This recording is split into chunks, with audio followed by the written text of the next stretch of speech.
भगवान श्री राम की बहन संता की कहानी। पौराणिक कथाओं के अनुसार श्री राम के जन्म से पहले राजा दशरथ और कौशल्या की एक पुत्री भी थी जिसका नाम शांता था। शांता बेहद होनहार और बुद्धिमान कन्या थी। शांता को बचपन से ही वेद और शिल्प कला का ज्ञान था। एक दिन रानी कौशल्या की बहन रानी वर्षणी अपने पति रोमपद के साथ अयोध्या आते हैं। राजा रोमपद अंग देश के राजा थे और उनकी कोई संतान नहीं थी। एक दिन वर्षणी का ध्यान राजकुमारी शांता की तरफ गया। शांता की प्रतिभा और शालीनता को देखकर वे बहुत प्रभावित हुई। उनके मुख से ये निकला कि अगर उनके भाग्य में संतान हो तो शांता जैसी हो। इस बात को राजा दशरथ ने सुन लिया और शांता को गोद देने का वचन दे दिया। इसी के चलते राजा दशरथ और माता कौशल्या को अपनी पुत्री अंग देश के राजा रोमपद को गोद देनी पड़ी। इस तरह से शांता अंग देश की राजकुमारी बन जाती है। एक दिन राजा रोमपद शांता के साथ बातचीत कर रहे थे।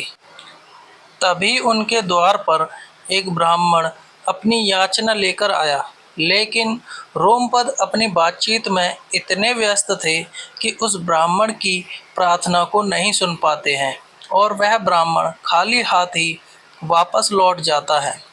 इस घटना को देखकर देवराज इंद्र को अच्छा नहीं लगता है, क्योंकि वह ब्राह्मण देवराज इंद्र का बड़ा ही भक्त था। क्रोध में आकर देवराज इंद्र ने वरुण देवता को अंग देश में बारिश ना करने का आदेश दिया।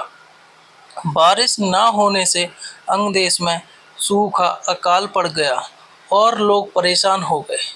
तब इस समस्या से बचने के लिए रोमपद ऋषि शृंगी के पास जाते हैं।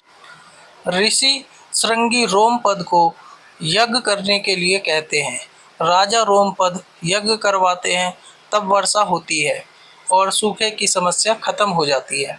ऋषि शृंगी से प्रसन्न होकर राजा रोमपद अपनी पुत्री शांता का विवाह ऋषि शृंगी से कर देते हैं। शांता के बाद राजा दशरथ की कोई संतान नहीं थी। वो अपने वंश के लिए बहुत चिंतित थे। तब वे ऋषि शृंगी के पास जाते हैं और उन्हें पुत्र कामेष्टि यज्ञ कराने का आग्रह करते हैं। इसके बाद सुमित्रा को 2 पुत्र लक्ष्मण और शत्रुघ्न होते हैं और रानी कौशल्या को दशरथ के ज्येष्ठ पुत्र राम की माता बनने का सौभाग्य मिलता है और रानी कैकेयी के भरत होते हैं। वीडियो अगर पसंद आया हो तो वीडियो को लाइक और चैनल को सब्सक्राइब करें और अपने दोस्तों के साथ शेयर करें। धन्यवाद।